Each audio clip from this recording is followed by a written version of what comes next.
मनोज जरांगे पाटील यांच्या आंदोलनाला यश मिळाल्यानंतर आता नाशिकमध्ये मराठा समाजाच्या विविध संघटनांकडून जल्लोष केला जातोय। ही दृश्य आहे, एकमेकांना पेढे भरून हा आनंद उत्सव जो आहे तो या ठिकाणी साजरा केला जातोय। जोरदार घोषणाबाजी जी आहे ती या ठिकाणी केली जाते। नाशिकमध्ये मराठा आंदोलक जे आहे ते अशा पद्धतीने एकवटलेले आहे। मनोज जरांगे पाटील यांचे हात बळकट करण्यासाठी या नाशिकमधून हे सगळे जे आहे वेगवेगळ्या संघटनांचे पदाधिकारी हे मुंबईमध्ये गेलेले होते आणि या सगळ्या पदाधिकाऱ्यांनी आता जल्लोष करायला सुरुवात केलेली आहे। नाशिकच्या कालिका मंदिर परिसरामधले हे सगळे दृश्य आहे। यामध्ये महिला पदाधिकाऱ्यांची संख्या जी आहे ती देखील मोठ्या प्रमाणात आहे।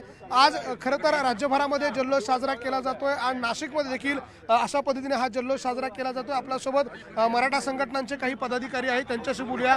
आज जल्लोष साजरा केला जातोय, काय नाही, मराठा योद्धा जरांगे पाटलांनी ज्या मागण्या सरकारकडे केल्या होत्या, राज्य सरकारचं अभिनंदन। राज्याचे मुख्यमंत्री देवेंद्रजी फडणवीस, उपमुख्यमंत्री अजितदादा, उपमुख्यमंत्री एकनाथ शिंदे साहेब आणि मराठा आरक्षण उपसमितीचे सर्व सदस्य यांचं आज आम्ही मनापासून अभिनंदन करतो। नाशिक जिल्ह्याच्या वतीने आम्ही हा जल्लोष साजरा करतोय। ज्या मागण्या सरकारकडे आम्ही केल्या होत्या, सरकारने फक्त आता त्या मागण्याच्या संदर्भात पुढे चालढकल करू नये।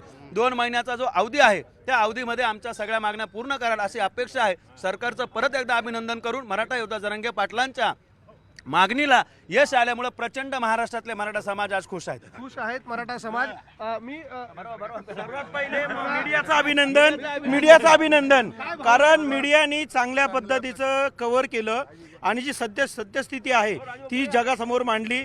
मराठ्यांची व्यथा काय आहे, मराठ्यांची दशा काय आहे, ही मीडियाने सामाजिकपणे महाराष्ट्राला नव्हे तर जगाला, या भारताला दाखवण्याचा प्रयत्न केला। त्यासाठी मीडियाचे मनापासून आभार व्यक्त करतो। काय भावना आहे? मराठा योद्धा जरांगे दादा पाटलांनी ज्या आरक्षणाचा लढा उभारलेला होता, काल त्याला यश आलेलं आहे। भारतीय जनता पक्षाच्या जिल्हास्तरीय राज्यस्तरीय नेत्यांनी या गोष्टीचा आनंद गुलाल उधळून केलेला आहे। निश्चितच आम्हाला आता आनंद आहे की राज्यात केंद्रात भारतीय जनता पक्षाचं सरकार आहे। भारतीय जनता पक्षाचे मंत्रिमंडळाची उपसमिती राधाकृष्ण विखे पाटील असतील, दोन्ही उपमुख्यमंत्री, मुख्यमंत्री, आता या सगळ्यांची जबाबदारी या आरक्षणाचा कालचा जो GR काढला आहे त्याची तातडीने अंमलबजावणी करणे व तसंच हायकोर्ट असो, सुप्रीम कोर्ट असो, या ठिकाणी ते आरक्षण टिकवण्याची जबाबदारी आता या राज्य सरकारची आहे। सरकारची जबाबदारी आहे। तुम्ही समाधानी आहात? खरं तर समाधानी आहे, कारण हा जो लढा झाला मुंबईला, त्या लढ्यासाठी मी स्वतः 5 दिवस त्या लढ्यामध्ये मुंबईमध्ये सहभागी झालो होतो।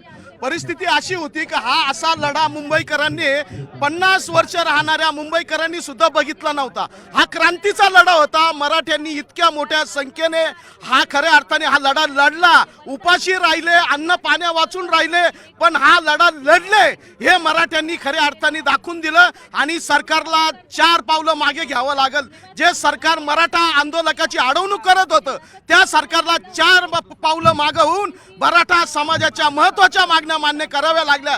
काही मागण्यांच्या बाबतीमध्ये 1-2 महिन्यामध्ये सरकार विचार करणारे, निश्चितपणे त्या मागण्या सुद्धा पूर्ण झाल्याशिवाय राहणार नाही। त्यासाठी अजूनही आमच्यामध्ये दम आहे आणि भविष्यात आम्ही लढतच राहणार आहे। भविष्यात लढणार। तुम्ही देखील काही वर्षांपूर्वी नाशिकमध्ये आमरण उपोषण केलं होतं जरांगे पाटलांना। काय भावना नाना तुमची या सगळ्याच्या निमित्ताने? यश मिळालं आहे तुमच्या या सगळ्या लढ्याला? काही प्रमाणामध्ये यश निश्चितच मिळालेलं आहे आणि मराठा समाजाच्या खूप काळापासून प्रलंबित असलेल्या मागण्यांचा काही अंशी आमच्या पदरात आत्ता सुद्धा पडलेलं आहे। काही आमच्या अभ्यासकांच्या मते काही समजा 19-20 राहिला असेल, त्रुटी राहिल्या असेल तर उपसमितीने तो सुद्धा शब्द दिलेला आहे आणि मुख्यमंत्र्यांनी सुद्धा तशी हमी घेतल्यामुळं आम्हाला आशा आहे का हे आरक्षण शासनाने, आता त्यांची जबाबदारी आहे, कोर्टात, हायकोर्टात असेल, सुप्रीम कोर्टात असेल, टिकवावं आणि आमच्या विद्यार्थ्यांसाठी जे आरक्षण गरजेचं आहे ते देण्याची भूमिका पार पाडावी। मराठा समाजाला राहिलेलं जे आरक्षण आहे ते देण्याची जबाबदारी घ्यावी, अशा प्रकारची भावना या सगळ्यांनी व्यक्त केलेली आहे। नाशिकमध्ये अशा पद्धतीने मराठा क्रांती मोर्चाचे कार्यकर्ते एकत्र आलेले आहे। जल्लोष त्यांच्याकडनं केला जातो, एकमेकांना पेढे भरवले जात आहे आणि नाशिकमध्ये देखील जरांगे पाटील यांच्या आंदोलनाला मिळालेल्या यशानंतर आनंद उत्सव जो आहे तो साजरा केला जातोय। व्हिडिओ जर्नलिस्ट हेमंत बागुलसह लक्ष्मण घाटोळ, न्यूज 18 लोकमत, नाशिक।